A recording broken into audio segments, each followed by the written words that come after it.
মোগলহাট স্থলবন্দর আবারও চালুর বিষয়ে সরকারের ইতিবাচক মনোভাব রয়েছে বলে জানিয়েছেন স্থলবন্দর কর্তৃপক্ষের চেয়ারম্যান মোহাম্মদ মানজারুল মান্নান।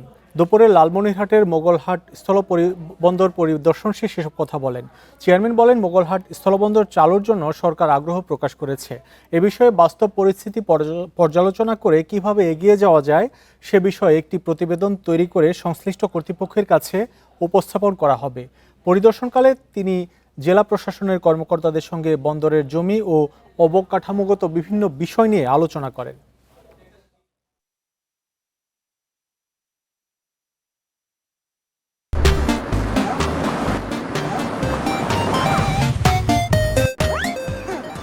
আমি এখানে ফিজিক্যালি আসছি লোকেশনটা দেখার জন্য, এবং এটা ভবিষ্যতে কিভাবে আমরা আগাতে পারি সে বিষয়গুলো আমরা এখানে যাওয়ার পরে রিপোর্ট আকারে দেওয়া হবে। মাননীয় মন্ত্রীর সাথে একটু আগে আমার কথা হয়েছে, তিনি ইচ্ছা পোষণ করছেন যে মোগলহাট এটা ঐতিহ্যবাহী একটা পোর্ট ছিল, ঐতিহাসিকভাবে এটা অনেক পুরনো জায়গা ছিল, এদিক দিয়ে মানুষের আসা যাওয়া করতো, ট্রেড হতো।